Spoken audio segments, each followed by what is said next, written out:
তার চরণ ধুয়ে দিয়েছেন, উত্তম আসনে বসিয়েছেন। এরপর মহারাজের প্রশ্ন জিজ্ঞাসা, আমি তো আসন্ন মৃত্যু, আমার কর্তব্য কি? আসন্ন মৃত্যু, আমার কর্তব্য কি? মহারাজ পরীক্ষিত ব্যাসনন্দন সুখদেবের কাছে প্রশ্নটি রাখলেন। আমি তো আসন্ন মৃত্যু, মানে আমার মৃত্যু এগিয়ে এসেছে, আর 7 দিন বাদে আমার মৃত্যু হবে। এখন আমার কর্তব্য কি? ম্রিয়মাণস্য যৎ কর্তব্যম, ম্রিয়মাণের মানুষের কর্তব্য কি, কৃপা করে বলুন।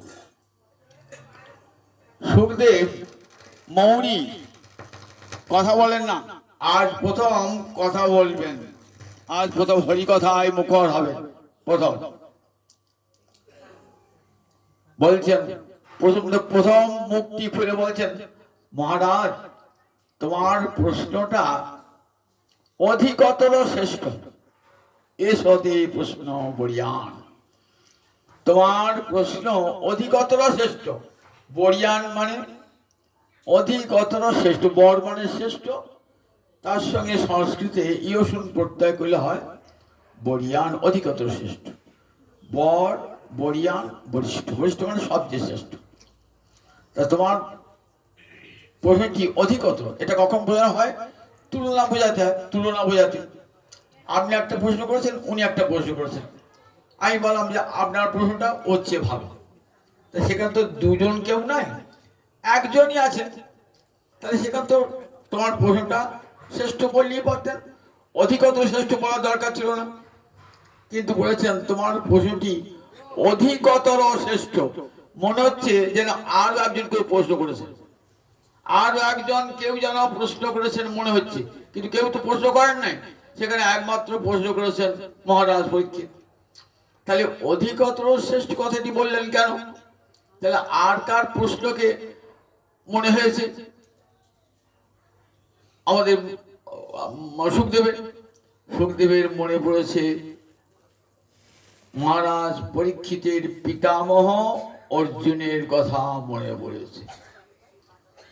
অর্জুন কুরুক্ষেত্রের যুদ্ধের পূর্বেতে গোবিন্দকে অনেক প্রশ্ন জিজ্ঞাসা করেছেন, গীতা খুললেই দেখতে হবে।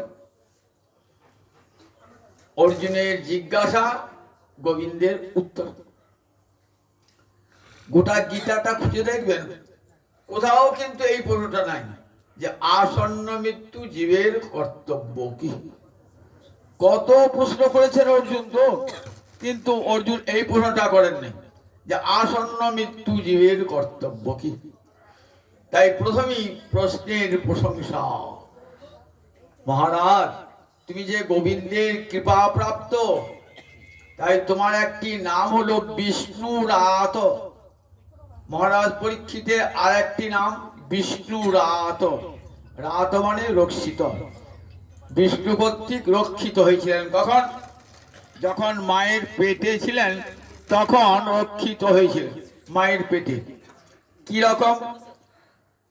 মহারাজ পরীক্ষিত রয়েছেন মা উত্তরার পেটে, মা উত্তরার পেটে রয়েছেন। অশ্বত্থামা ব্রহ্মাস্ত্র নিক্ষেপ করেছেন, উদ্দেশ্য পাণ্ডব বংশে যে শেষ উত্তরাধিকারী তাকে ধ্বংস করে দেবো, শত্রু শেষ রাখতে নাই। অশ্বত্থামা ব্রহ্মাস্ত্র নিক্ষেপ করেছেন। তখন উত্তরা নয়ন জলে ভাসতে ভাসতে আসলে আর্ত হয়ে গোবিন্দ চরণে এসে পূর্ণতা হয়েছেন। কি বলছেন? পাহি পাহি মহাযোগিন মামে গর্ভ নিপাততাং, হে মহাযোগীশ্বর গোবিন্দ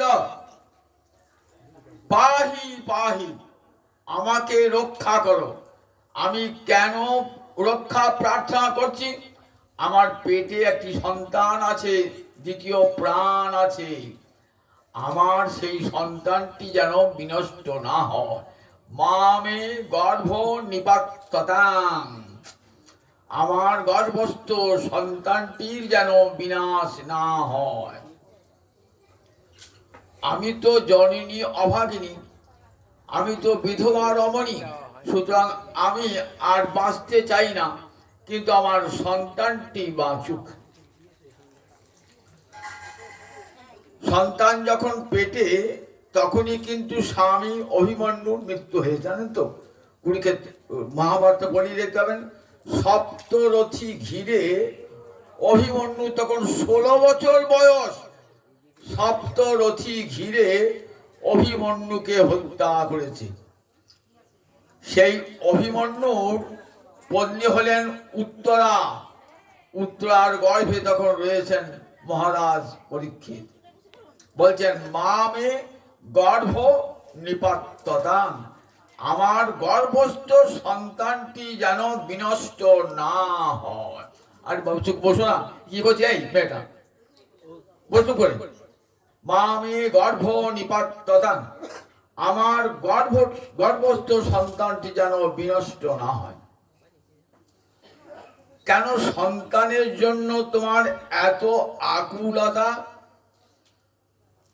বলছেন আমার জীবনের বড় ইচ্ছা ছিল গোবিন্দ সেবা করব, কিন্তু গোবিন্দ আমার শ্বশুরের সখা, আমি তো কুলবধূ, আমি প্রাণ ভরে সেবা করতে পারি নাই।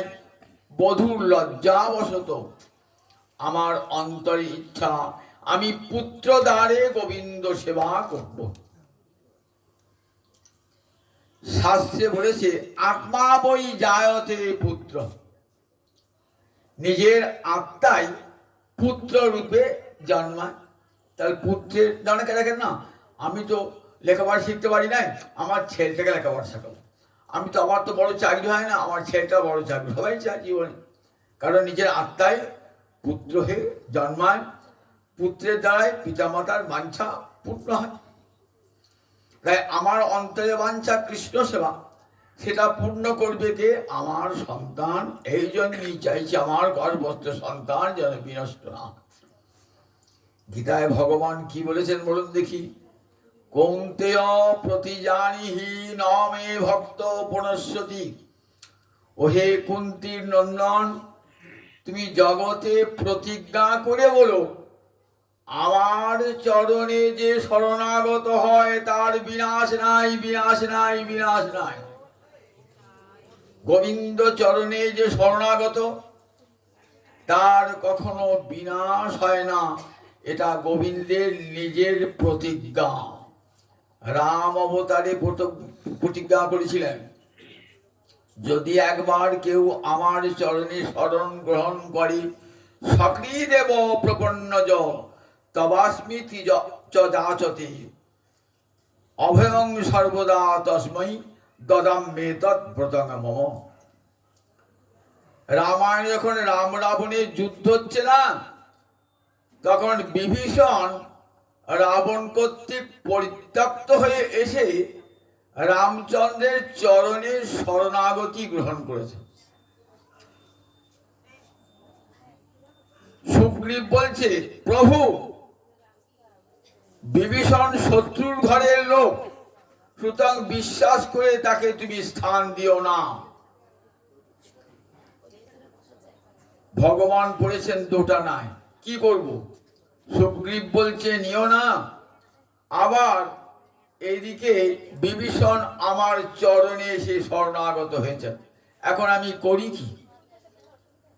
পাশে হনুমান, হনুমানকে জিজ্ঞাসা করছে, হনুমান কি করব বলো? ভগবান দ্বিধাগ্রস্ত হয়ে পড়েছেন। দেখেছেন তো, ভগবান আর ভক্ত বলে দেবেন কি করতে হবে না করতে হবে। ভগবান ঠিক করতে পারছেন না যে বিভীষণকে নেওয়া আমার ঠিক হবে কি না। সুগ্রীব নিষেধ করেছে, সুগ্রীব সেনাপতি নিষেধ করছে। হনুমান কি বলছেন? হনুমান বলছেন, প্রভু তোমার প্রতিজ্ঞার কথাটা মনে আছে? কি প্রতিজ্ঞা?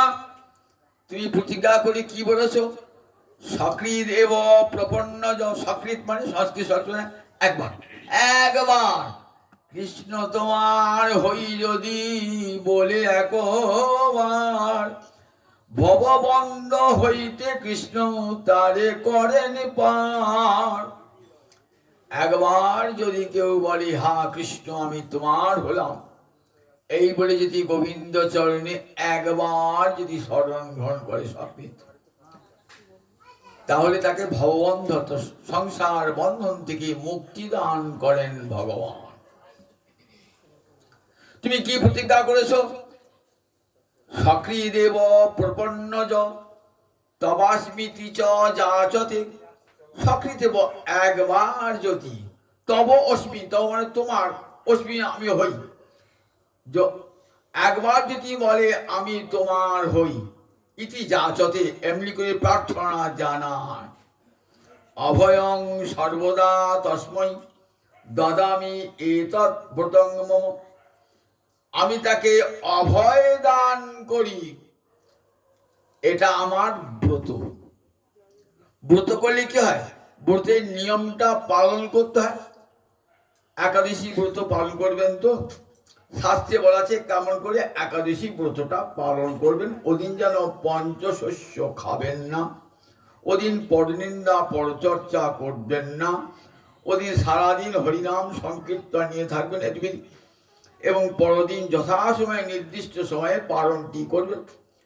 আপনি যে সেই বিধি ভঙ্গ করেন তাহলে তবে একাদশীর ফলটা আপনি তার পেলেন না, একাদশীর ফলটা ব্রত বৈকুণ্ঠ হয়ে গেল। তাই যারা ব্রত করেন ব্রতটাকে সব নিয়মগুলি মেনে ব্রতটি রক্ষা করবার চেষ্টা করেন, তাহলে ফল পাওয়া যায়। গোবিন্দ বলছেন, রামচন্দ্র বলছেন এটা আমার ব্রত, অর্থাৎ এটাকে আমি নড়চড় করি না। আমি যে বলেছি একবার যদি আমার চরণে কেউ শরণ গ্রহণ করে, হে রামচন্দ্র আমি তোমার হলাম বলে আমি তাকে অভয় দান করি, এটা আমার ব্রত। সেই রামচন্দ্র তোমার কৃষ্ণ, কৃষ্ণ বলছেন কৌন্তেয় প্রতি জানিহি নমে ভক্ত পুনঃসতি। ওহে কুন্তীর নন্দন, তুমি জগতে প্রতিজ্ঞা করে বলো আমার চরণে যে শরণাগত তার কখনো বিনাশ হয় না। আচ্ছা গোবিন্দ, প্রতিজ্ঞাটা তুমি তো নিজেই করলে পারতে, কুন্তীর নন্দনকে দিয়ে প্রতিজ্ঞাটা করালে কেন? অর্জুনকে দিয়ে প্রতিজ্ঞাটা করালে কেন? যদি প্রতিজ্ঞা ভঙ্গ হয়ে যায় তাহলে দোষটা কার উপর হবে? অর্জুনের উপর হবে, গোবিন্দের হবে না। গোবিন্দ আমি তো করি নাই, অর্জুন করেছে, অর্জুনকে বুঝে নাও বা। তা অর্জুনকে দিয়ে প্রতিজ্ঞাটা করালে কেন? তুমি তো নিজে প্রতিজ্ঞা করতে পারতে। টিকাকাররা বলছেন দেখো গো, এই যে গোবিন্দ ভক্তকে দিয়ে প্রতিজ্ঞাটা করেন না, এর একটা তাৎপর্য আছে। কি তাৎপর্য? ভগবান বলছেন যে আমার প্রতিজ্ঞা কখনো কখনো আমি ভঙ্গ করি, কিন্তু আমার ভক্তের প্রতিজ্ঞা আমি কখনো ভঙ্গ করি না। ভগবান তার নিজের প্রতিজ্ঞা ভঙ্গ করেছেন অনেকবারই, কিন্তু ভক্তের প্রতিজ্ঞা কখনোই ভঙ্গ করেন না তিনি। কিরকম দেখুন, কুরুক্ষেত্র যুদ্ধের পূর্বে অর্জুন গিয়েছেন, দুর্যোধন গিয়েছেন কৃষ্ণের কাছে, গোবিন্দ শুয়ে আছেন, অর্জুন চরণের কাছে বসেছেন, আর দুর্যোধন তো অহংকারী, পায়ের কাছে বসবো কেন, মাথার গোড়ায় বসেছেন। গোবিন্দ উঠেই প্রথমে কাকে দেখলেন? অর্জুনকে, যে পায়ের গোড়া থাকে তাকে আগে দেখবেন তো, তারপর পিছনে পড়ে দেখবেন দুর্যোধন। কি জন্য এসেছো? না যুদ্ধ তো হবেই, তোমার সাহায্য চাই। আচ্ছা দুর্যোধন দেখো, নিয়ম অনুযায়ী যাকে প্রথম দেখেছি তাকেই প্রথম জিজ্ঞাসা করতে হয় তুমি আমার কাছে কি সাহায্য চাও। তা তুমি হয়তো বলবি তুমি অর্জুনের প্রতি পক্ষপাতী তো, তা শোনো আমি তোমাকে পরে দেখেছি তথাপি তোমাকে প্রথম প্রশ্ন করছি, তুমি আমার কি সাহায্য চাও। দেখো আমি দুই ভাবে সাহায্য করতে পারি। আমার এক অক্ষয়হীনী সেনা আছে, সেটা দিতে পারি, আর একটা আমি নিরস্ত্র হয়ে, অস্ত্রহীন হয়ে। তুমি কোনটা চাও? দুর্যোধন বলছে তোমাকে নিয়ে কি হবে, নিরস্ত্র তোমাকে নিয়ে কি হবে? ওই এক অক্ষহীনী যে নারায়ণী সেনা আছে না, এক অক্ষহীনী, ওইটাই নেব। অর্জুন তুমি কি চাও? বলে আমার সেনা টেনা দরকার নাই প্রভু, তুমি আমার সঙ্গে থাকবে তারই হবে। ওইখানে যুদ্ধ জয় হয়ে গেল। বললেন ঠিক আছে, আমি যুদ্ধে নিরস্ত্র হয়ে যুদ্ধ করব। কাদের পক্ষে? পাণ্ডবদের পক্ষে থাকবেন, হাতে কিন্তু কোনো অস্ত্র থাকবে না। এটা ভগবানের প্রতিজ্ঞা। কিন্তু যেদিন কুরুক্ষেত্রে যুদ্ধে দেখুন, প্রথম দিনেই না কি অবস্থা। প্রথম দিনেতে একের পর অগ্নিবর্ষী বাণ, পাণ্ডব পক্ষের বহু সৈন্য নিহত হয়ে গেছে। বিশ্বদেব দেশে নয়, বিশ্বদেব এমন তীরন্দাজ না, তার তীর নিক্ষেপে বহু পাণ্ডব সৈন্য নিহত হয়ে গেছে। তখন রথটা পর্যন্ত পুড়ে গেল, রথটা পর্যন্ত এমন অগ্নিবর্ষী মানে পুড়ে গেল। তখন দেখছি অর্জুন রথ থেকে পড়ে গিয়েছে। তখন ভগবান কি করলেন? হাতে তো অস্ত্র নাই, রথের চাকাটা নিয়েছেন। রথের চাকায় ভগবান কি না পারেন, রথের চাকায় সুদর্শনের শক্তি নিয়োগ করেছেন। সেই রথের চাকাটা যেন সুদর্শন চক্রের মতো ঘুরতে ঘুরতে কার দিকে যাচ্ছে? বিশ্বের দিকে যাচ্ছে প্রবল বেগে। বিশ্ব তখন দেখছেন অবাক হয়ে, যে গোবিন্দ কেমন। আমি প্রতিজ্ঞা করেছিলাম যে গোবিন্দ, আমি তোমাকে অস্ত্র ধারণ করাবো, আর তুমি প্রতিজ্ঞা করেছিলে আমি অস্ত্র ধারণ করব না। আজ যে তুমি রথের চাকা নিয়ে আমার দিকে তেড়ে এলে, বুঝলাম তুমি কত বড় ভক্ত বৎসল। নিজের প্রতিজ্ঞা ভঙ্গ করো, কিন্তু ভক্তের প্রতিজ্ঞা রক্ষা করো। এই রহস্যটা কবে উন্মোচন করলেন? বিশ্বদেব সরসজ্জায়। 10 দিনের পর ভীষ্মের পতন হয়েছে, কুরুক্ষেত্রের মাঠে পড়ে আছেন। উত্তরায়ণ কাল এলে প্রাণ পরিত্যাগ করবেন। শাস্ত্রে বলা আছে উত্তরায়ণ কালে প্রাণ বিয়োগ হলে দেবযান মার্গে যায়। গীতায় বলেছে দেবযান মার্গে চলে যাবে। আর একটা পিতৃযান মার্গ আছে। তা উত্তরায়ণ কালে কখন সূর্যের উত্তরায়ণ হয় বলুন দেখি? মাঘ মাস থেকে উত্তরায়ণ হয়। মাঘ মাস থেকে আষাঢ় মাস পর্যন্ত সূর্যের উত্তরায়ণ। আষাঢ় মাসের পর থেকে এই পৌষ মাস পর্যন্ত সূর্যের দক্ষিণায়ন, দক্ষিণ দিকে গতি। উত্তরায়ণে প্রাণ পরিত্যাগ করবে। সূর্যের গতি যখন উত্তরমুখী তখন প্রাণ পরিত্যাগ করবে, পূর্ণ হয় তখন দেবযান মার্গে চলে যাবে। কুরুক্ষেত্রে বিশাল মাঠে পূজা আছেন, নয়ন জলে ভাসছেন একবার কৃষ্ণকে দেখবার জন্য।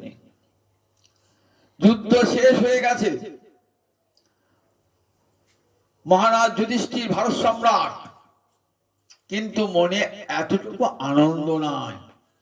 রাজা হলে কত উৎসাহ বলেন দেখি। এখানে ভোটে যারা যেতে কদিন ধরে উৎসব চলে বলেন দেখি? 1 মাস ধরে উৎসব চলে। আর রাজা হয়ে একছত্র ভারত সম্রাট, কোনো উৎসব নাই, কিছুই নাই, ম্রিয়মান।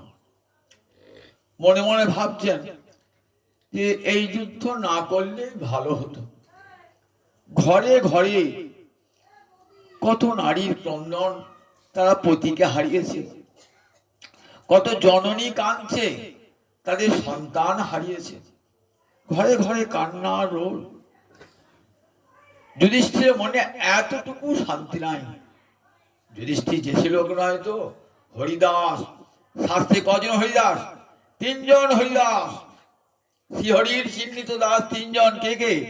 মহারাজ যুধিষ্ঠির, উদ্ধব, আর একজনকে গিরিরাজ, গোবর্ধন। এই 3 জনকে কি বলে? হরিদাস বলে। তাই মহারাজ যুধিষ্ঠিরের অন্তরটা কেমন বেদনায় হয়ে গেছে। এ রাজা হয়ে কি লাভ হলো? এত যে মানুষের মৃত্যু হলো তার জন্য দায়ী তো আমি। আজকে যে এত জননীর ক্রন্দন, এত সতীরমণীর ক্রন্দন, এ তো আমার জন্য। সামান্য একটু রাজ্যের জন্য এতগুলো মানুষের বিনাশ, কিছুতেই মনে শান্তি পাচ্ছেন না। স্বয়ং শান্তিময় গোবিন্দ সঙ্গে, একবার দেখুন, গোবিন্দ সঙ্গে রয়েছেন, তাহলে তার আবার শান্তির অভাব হয়? শান্তির অভাব মানুষ কখন হয়? যখন মানুষ কৃষ্ণ ভুলে থাকে, তখনই মানুষের অশান্তির কারণ হয়। শাস্ত্রে বলেছে অশান্তি কার? যে জন কৃষ্ণ বিমুখ তারই হয় জীবনটা অশান্তিতে ভরা। যার স্বয়ং সাক্ষাৎ গোবিন্দ যার কাছে কাছে রয়েছেন, তার মনে এত অশান্তি কেন? মনে বলছেন, হে কৃষ্ণ, এর সম্রাট পদ আমার না নিলেই ভালো হতো। বললেন, দেখো, তুমি তো ন্যায় যুদ্ধ করেছো, ধর্মযুদ্ধ করেছো, শাস্ত্রের বিধিনিষেধ মেনে যুদ্ধ করেছো, এতে তোমার অন্যায় কিছু নাই, কিন্তু কৃষ্ণের উপদেশে মনটা শান্তি পাচ্ছে না। বলেন, তাহলে এক কাজ করো, আমার এত উপদেশ, ভগবানের উপদেশও যুধিষ্ঠিরের মনে শান্তি আসছে না, তাহলে চলো পিতামহ ভীষ্মের কাছে যাই। পিতামহ ভীষ্ম তখন সরসজ্জায় কুরুক্ষেত্রের মাঠে পড়ে আছে।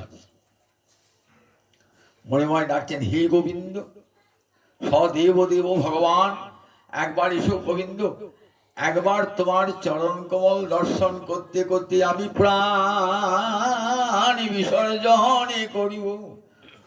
ওহে করুণাময় হরি,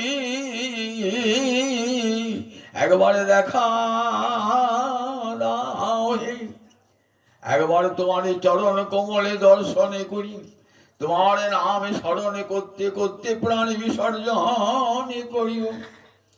একবার দেখা দাও হে হরি, নয়নে জলে বুক ভেসে যায় ভীষ্মের নয়নে জলে।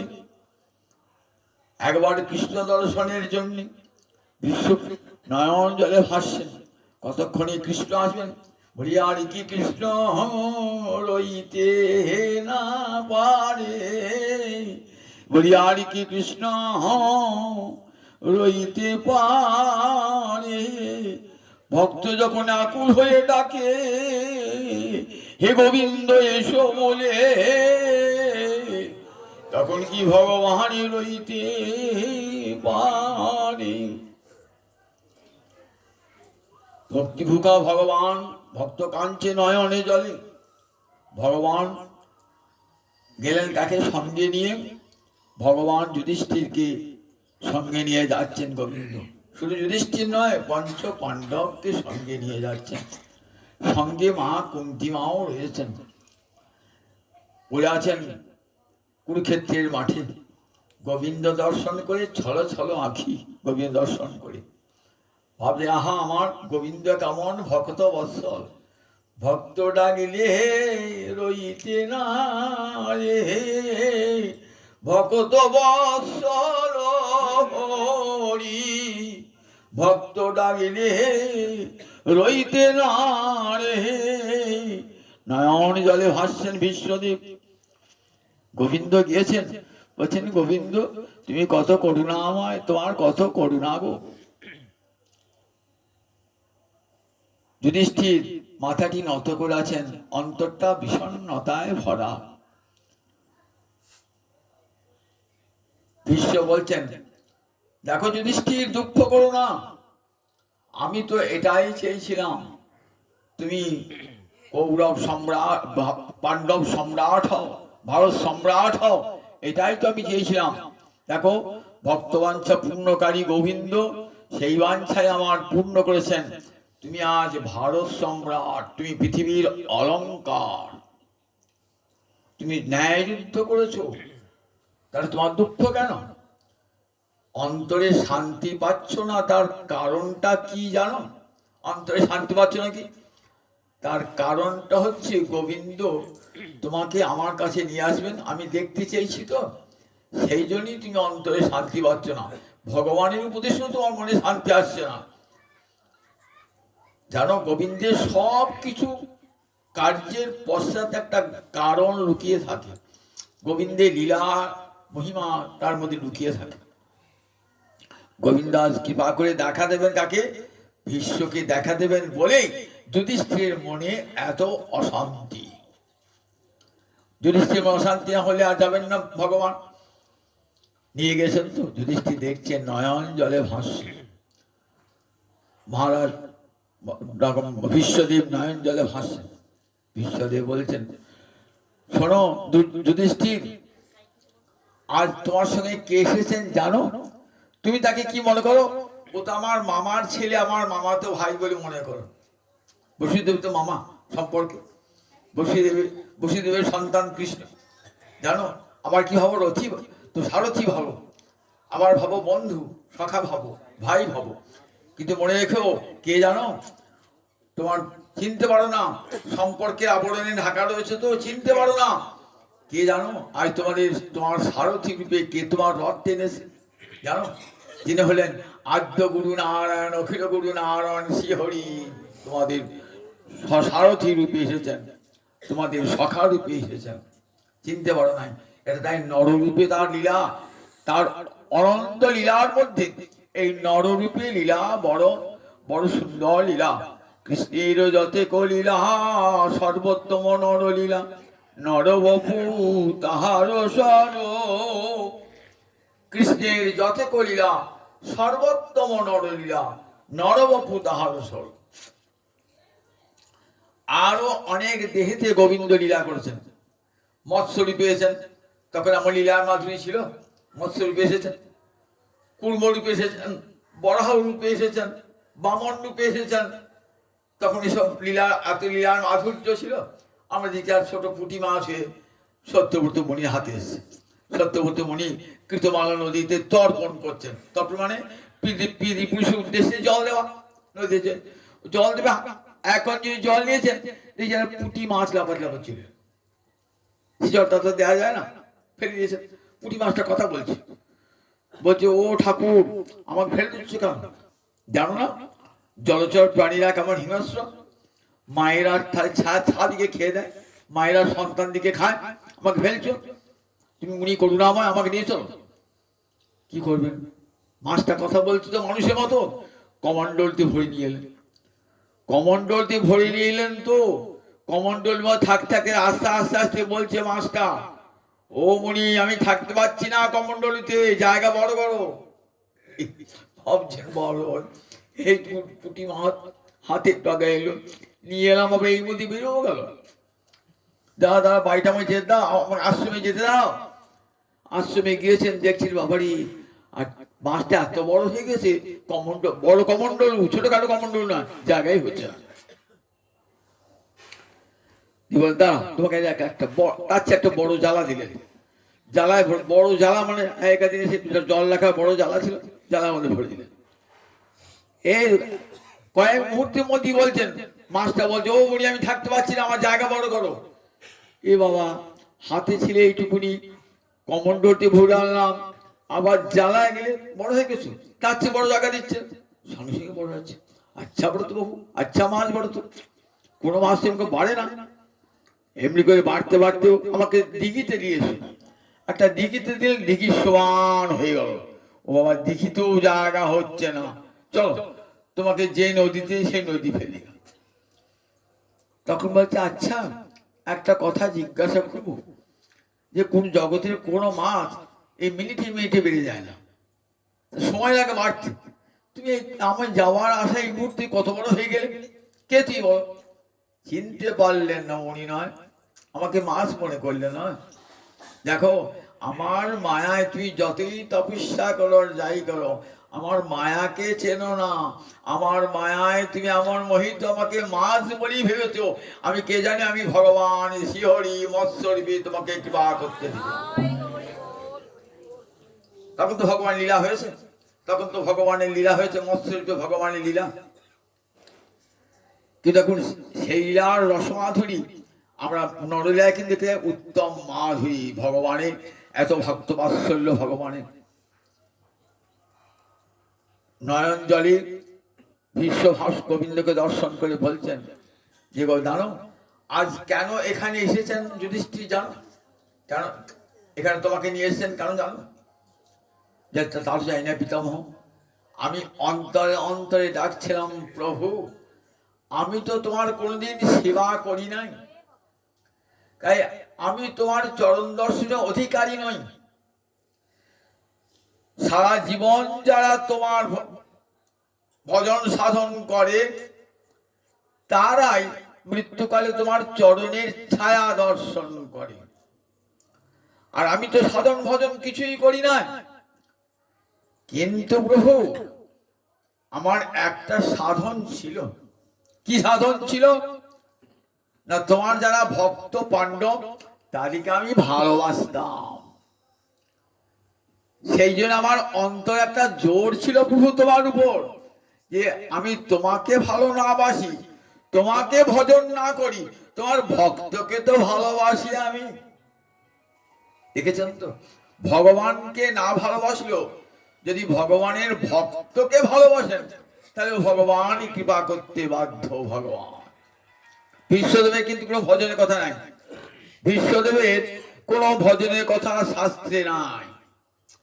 সেই বিশ্বদেব অন্তিমকালে সাক্ষাৎ গোবিন্দ চরণ দর্শন করতে করতে প্রাণ পরিত্যাগ করছেন। বিশ্বের নির্যান আর হরিদাসের নির্যান এক। ভীষ্ম ইচ্ছা মৃত্যু বর পেয়েছিল জানেন তো। বিশ্বদেব নাম ছিল কি? দেবব্রত, শান্তনু রাজার পুত্র দেবব্রত, সত্যবতীর পুত্র। সেই দেবব্রত ভীষণ প্রতিজ্ঞার জন্য তার কি নাম হয়েছিল? মা গঙ্গার পুত্র। মা গঙ্গার পুত্র ভীষ্ম, তার নাম হয়েছিল দেবব্রত। কিন্তু ভীষ্ম নাম কেন হলো? ভীষণ প্রতিজ্ঞা করার জন্য তার নাম হয়েছিল ভীষ্ম। শান্তনুর পত্নী গঙ্গার গর্ভজাত এই ভীষ্ম। সেই ভীষ্মের কোনো ভজন ছিল না, কিন্তু পাণ্ডবগণকে খুব ভালোবাসতেন। যখন কুরুক্ষেত্রের যুদ্ধ শুরু হয় না, যুদ্ধের পূর্বেতেই মহারাজ যুধিষ্ঠির রথ থেকে নেমে সোজা চলে গেলেন ভীষ্মের কাছে। প্রথমেই ভীষ্মকে প্রণাম। ভীষ্ম বললেন, বৎস বিজয়ী হও। রয়েছেন কৌরব পক্ষে সেনাপতি, প্রথম 10 দিন সেনাপতি ভীষ্ম। বলেন বৎস বিজয়ী হও। রয়েছেন শত্রুপক্ষে, ভালো করে চিন্তা করে দেখুন, রয়েছেন কৌরব পক্ষে আর যুধিষ্ঠির পাণ্ডব পক্ষে। কিন্তু যুধিষ্ঠিরকে আশীর্বাদ করলেন কি বলে? বৎস বিজয়ী হও বলে। নিজের পক্ষকে বিজয় হও বলেন না।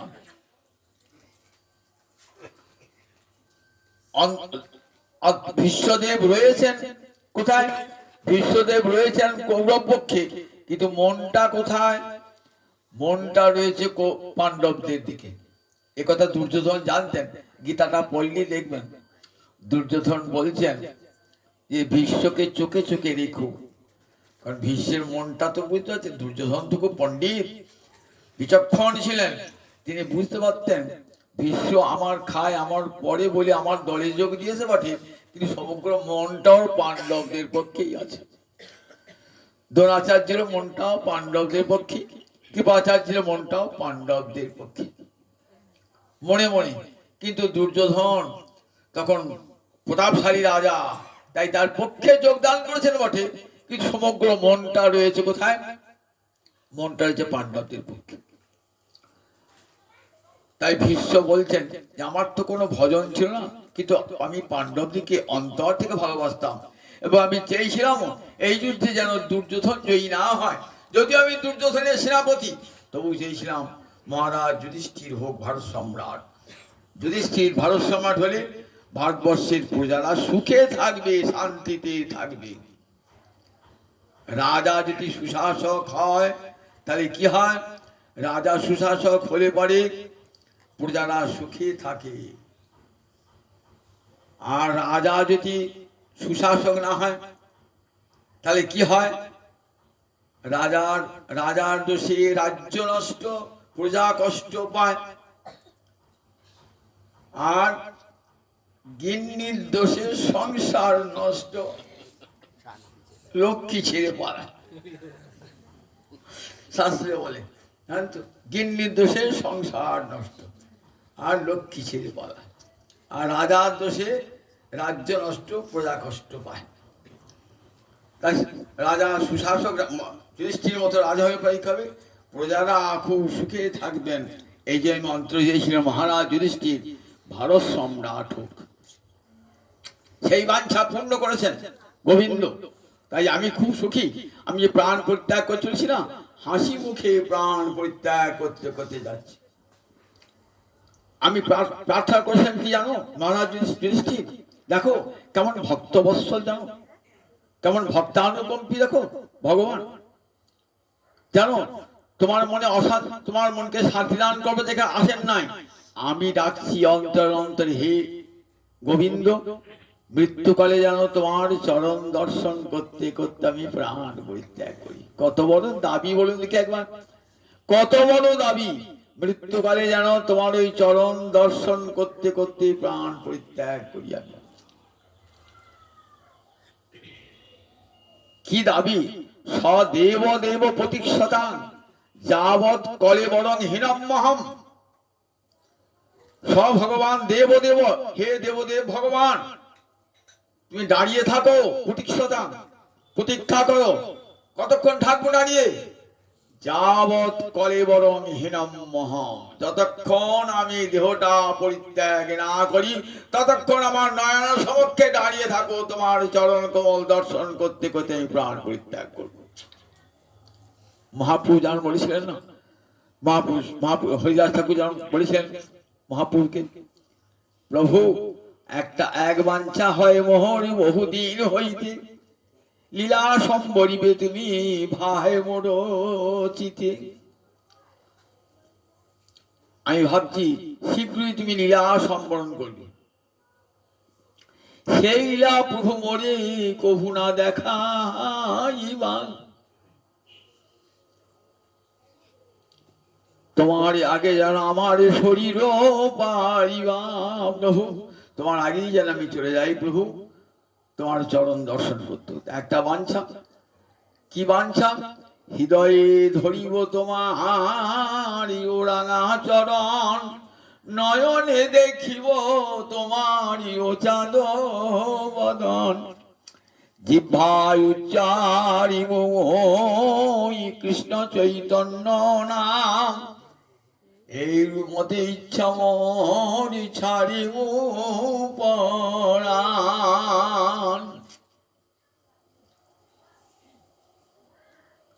কি বলছেন দেখো হরিদাস ঠাকুর, হৃদয়ে ধরিব তোমার ওরাঙা চরণ, নয়নে দেখিব তোমার চাঁদ বদন, জিহ্বায় উচ্চারিব কৃষ্ণ চৈতন্য নাম, এই রূপে ইচ্ছা মোহরি ছাড়িব পরাণ। এমনি করে আমি প্রাণ পরিত্যাগ করব, আর তো দেখতে পাবো না তোমাকে, তাই প্রাণ ভরে তোমায় দেখে নেব প্রভু, প্রাণ ভরে জন্মের স্বাদ মিটিয়ে আমার গৌর বদন প্রাণ ভরে দেখে নেব। নয়নে দেখিব তোমার ও চাঁদ বদন, হৃদয়ে ধরিব তোমারই ও রাঙা চরণ, যে রাঙা চরণ ভববিঞ্চি বাঞ্ছা করে, ওই যুগল চরণ গৌর হরি রাধা গোবিন্দ মিলিত স্বরূপে গোবিন্দ আমার গৌরাঙ্গ হরির চরণ বুকে ধরব। আর কৃষ্ণ চৈতন্য কৃষ্ণ চৈতন্য বলতে বলতে প্রাণে পরিত্যাগ করব। ভক্ত বাঞ্ছা কল্পতরু গৌর হরি হরিদাস ঠাকুর সেই বাঞ্ছা পূর্ণ করেছিলেন। গোবিন্দ তো ভক্ত বাঞ্ছা পূর্ণকারী, গোবিন্দ ভক্ত বাঞ্ছা পূর্ণ করবেন। তাই সদেব দেব ভগবান প্রতীক্ষতাং যাবৎ কলে বরং হীনম্মহম, হে দেবদেব ভগবান, যতক্ষণ আমি প্রাণ পরিত্যাগ না করি ততক্ষণ তুমি আমার নয়ন সমক্ষে দাঁড়িয়ে থাকো প্রভু।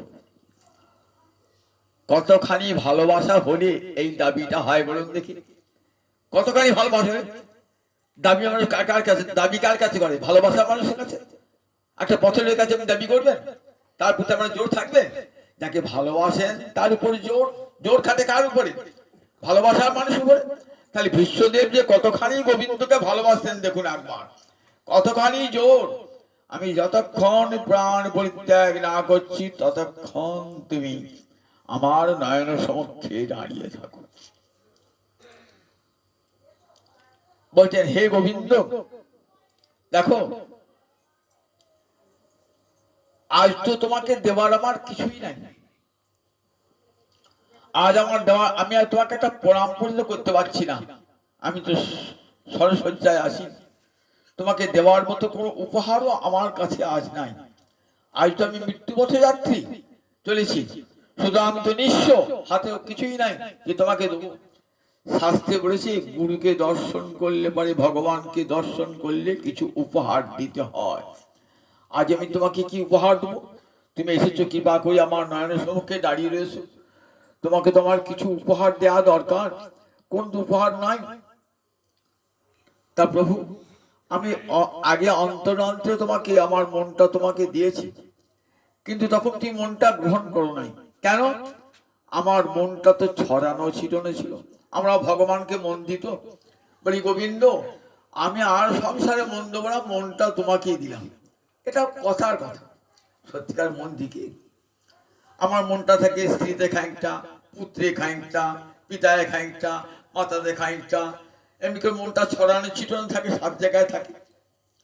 ধরুন একটা বাড়ি আপনি গুরুদেবকে দান করলেন, বলে গুরুদেব আমার বাড়িটা আমাকে দান করলেন।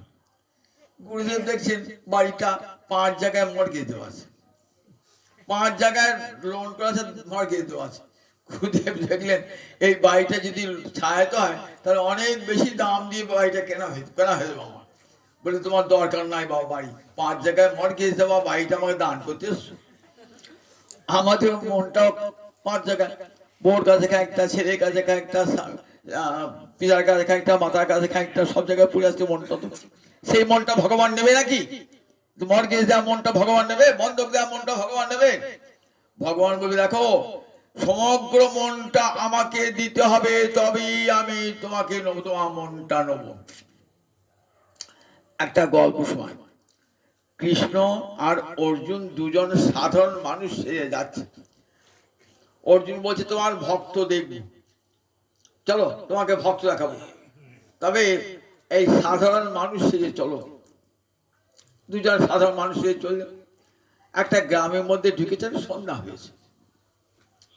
গিয়ে দেখছেন থাকতে আশ্রয় নিতে হবে তখনকার দিনে, মাঠে ঘাটে যাবেন কি করে? আর গ্রামে ঢুকেছে, একটা আশ্রয় নেবেন, একটু রাতে থাকার জায়গা, একটু খাওয়া বিশ্রাম। যেতে যেতে দেখছেন একটা বিরাট 3 তলা বাড়ি, বেশ বড় লোকের বাড়ি। বাবা একটু জায়গা হবে? কে দেবে? কোথেকে এসছো? সাহস কম না তো, দেখো দেখি চেনা নাই, পরিচয় নাই। শাস্ত্রে অজ্ঞাত কুলস্য বাসোদন কস্যচিৎ, যার কুলসী জানা নাই তাই কখনো থাকতে দিও না, বেরো বেরো বেরো। কৃষ্ণ অর্জুন চলে এলেন, তাড়িয়ে দিলেন।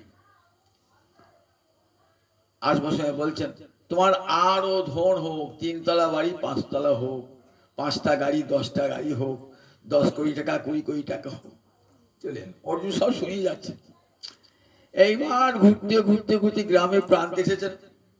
একটা খড়ের চালা ঘর, একটা থাকে লোক, বৃদ্ধ মানুষ, তিলক মালা ওই নাম জপ করছেন, কেউ নাই বাড়িতে। একটা গরু আছে, সেই গরুর দুধটা বিক্রি করে যেটুকু যায় গোবিন্দ সেবায়, নিজের সেবায় লাগায়, কিছুই নাই। সন্ধ্যেবেলা গেছে, বাবা থাকবো যাগো? হ্যাঁ আসো, অতিথি দেব ভব, শাস্ত্রে বলেছে অতিথি নারায়ণ, অতিথিকে ফেরাতে নাই। অতিথি যদি ফিরে যায় তাহলে কি হয়? অতিথির যস্য ভগ্নাশ গৃহাৎ প্রতি নিবর্ততে, সতস্মৈ দুষ্কৃতিং দত্ত্বা পুণ্যমাদায় গচ্ছতি। অতিথি যার বাড়ি থেকে নিরাশ হয়ে ফিরে যায়, সে তার পাপটা দিয়ে যায় ওই গৃহকর্তাকে, আর গৃহকর্তার পুণ্যটা নিয়ে চলে। তাই বাড়িতে অতিথি বেরিয়ে যাও বেরিয়ে যাও বলতে নাই। বাবা অতিথির খাওয়াবো কেমন করে? বলে খাওয়া তো হবে না। অতিথিকে কি করবেন? বললেন দেখো একটু বসবার জায়গা দেবেন, আপনি যেখানেই আছেন, ছাঁচতলাতেই থাকুন আর ফুটপাতেই থাকুন, গাছ তলায় থাকুন, বসো বাবা বসো। একটা ছেঁড়া আসন মাসন দেবেন বসতে, এক গ্লাস জল দেবেন, একটু মিষ্টি কথা বলবেন। তৃণানি ভূমিরুদকং বাক চতুর্থী চ সুনিতা এতান্নেব শতাং দেহে নচ্ছিদ্দন্তে কদাচন। আমাদের শাস্ত্রে বলেছে একটা ঘাসের তৈরি আসন, বসো বাবা, আমার কিছুই নাই, বসো বাবা ঘাসের আসন। আমি মাটিতে বসে আছি, যেখানে আছি গাছটা এখানে একটু বসো।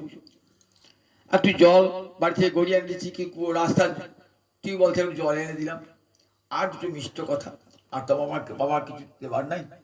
এটি অতিথি সেবা হয়ে যাবে। অতিথি নারায়ণ অতিথি দেব হব।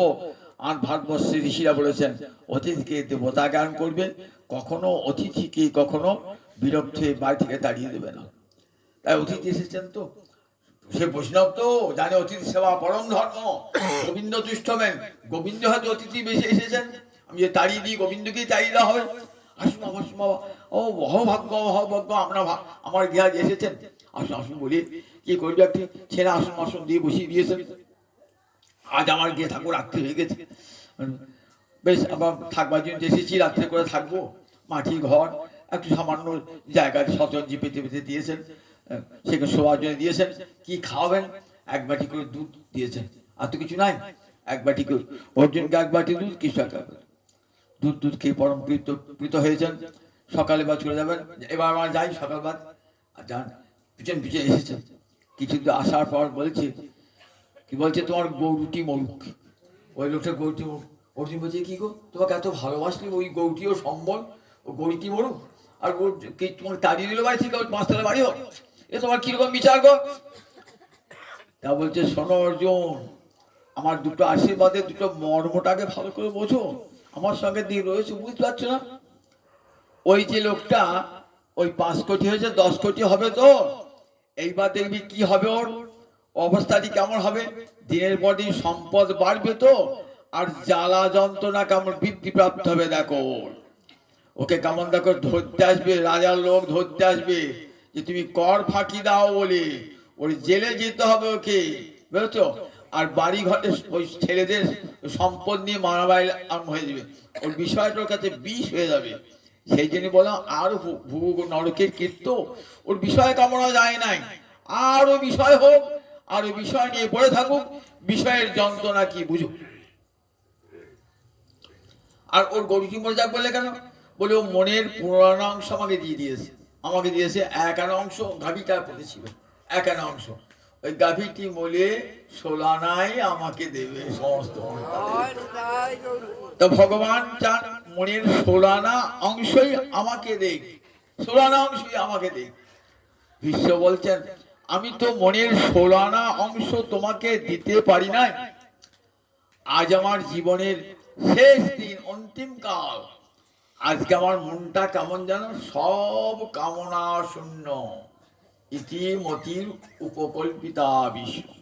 কেমন? তৃষ্ণা বিতৃষ্ণা, তৃষ্ণাবিহীন মতি আজ আমার। হে গোবিন্দ, আজ আমার মনটা কামনা বাসনা বিহীন, এতটুকু কারোর জন্য কোনো কামনা বাসনা নাই।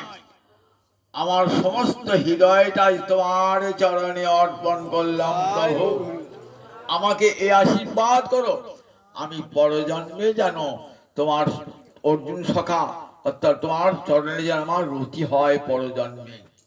কি প্রার্থনা করলেন দেখুন, যে আমাকে রাজপদ দিও না, ঐশ্বর্য দিও না, কি চাইলেন? অর্জুন সখা, কৃষ্ণ সখা যে গোবিন্দ, সেই গোবিন্দ চরণে যেন আমার রতি হয় জন্মে জন্মে, জন্মে জন্মে যেন রতি হয় তোমার শ্রী চরণে আমার। কি এ মানুষ পশু পাখি কুলে জনমিয়ে, অথবা কি পতঙ্গে করম বিপাকে গতাগতি পুন পুন, আমার মতি রহু তুয়া পর সঙ্গে। আমার মতি যেন থাকে, আমার যে কুলে জনম হোক না কেন, আমার মতি যেন থাকে। আমার কর্ম বিপাকের ফলে যে কুলে জনম হোক না কেন, হে গোবিন্দ তোমার চরণে যেন আমার মতি থাকে। তুয়া পদ পল্লব করি অবলম্বন, তিলঠাই দেহ দিন বন্ধু, অন্তিম কালের বন্ধু যেন চরণে ঠাই দিও হে, ওহে দীনবন্ধু করুণা সিন্ধু, যেন চরণে ঠাই দিও প্রভু, যেন চরণে ঠাই দিও প্রভু। আমার অন্তিমকালে এই প্রার্থনা যেন, যেন চরণে ঠাই দিও প্রভু। তুয়া পদ পল্লব করি অবলম্বন, তিল ঠাই দেহ দিন বন্ধু। তোমার সেই চরণ স্মরণ করতে করতে যেন ভবসাগর পার হয়ে যায়। তোমার চরণ স্মরণ করতে করতে বিশ্বদেব অপূর্ব স্তব করেছেন শ্রীমদ্ ভাগবতের প্রথম স্কন্ধেতে। বিশ্বদেব নয়ন জলে ভাসতে ভাসতে প্রাণ পরিত্যাগ করছেন। বিশ্বের নির্যান যেন ঠিক যেন মনে হচ্ছে আমার গৌরাঙ্গ হরি চরণ দর্শন করতে করতে চার চরণ বুকে নিয়ে যেমন হরিদাস ঠাকুর প্রাণ বিসর্জন করেছিলেন, তেমনি করে বিশ্বদেব সেই বিশ্বদেব আর গোবিন্দ চরণ দর্শন করতে করতে প্রাণ বিসর্জন করলেন।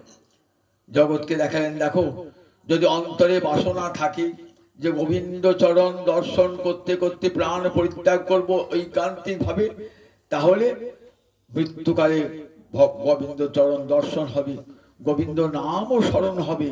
মৃত্যুকালে যদি কেউ একবার গোবিন্দ নাম স্মরণ করতে করতে প্রাণ পরিত্যাগ করে, মরণে যামতি শৈব গতির ভাবে, মৃত্যুকালে আপনার মনটা যেমন হবে তেমনি আপনার গতি হবে।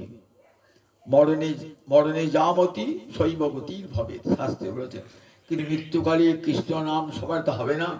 সেটি গীতা বলেছে, আমি যদি বলি সারা জীবন পাপ কার্য করবো, সংসার ভোগ করবো, মৃত্যুকালে আবার হরিনাম করবো।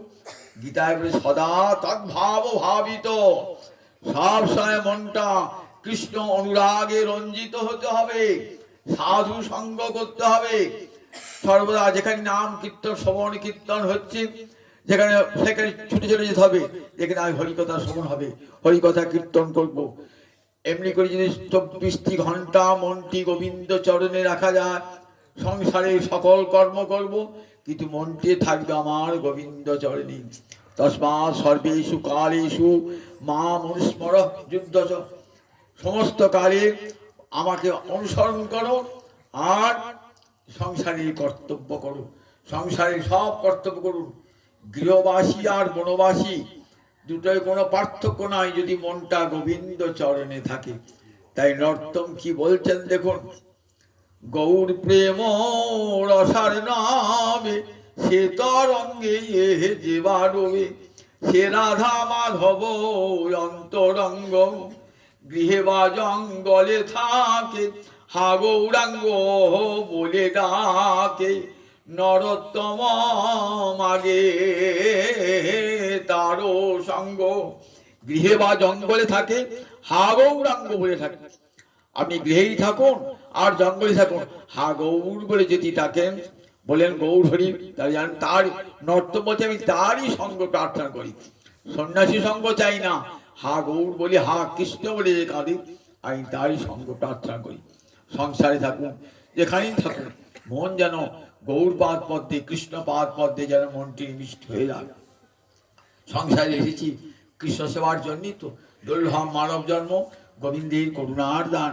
আমরা পশু নই, পাখি নই, কীট নই, পতঙ্গ নেই, আমরা মানুষ।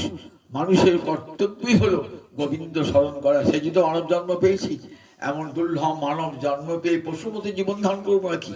মনটা গোবিন্দ সংসার করুন, সুখে সুখে সংসার করুন, মন গোবিন্দ চরণে নিবিষ্ট রেখে দেন, জীবন ধন্য হয়ে যাবে, সার্থক হয়ে যাবে। জয় নিতাই, জয় নিতাই, জয় নিতাই, জয় নিতাই।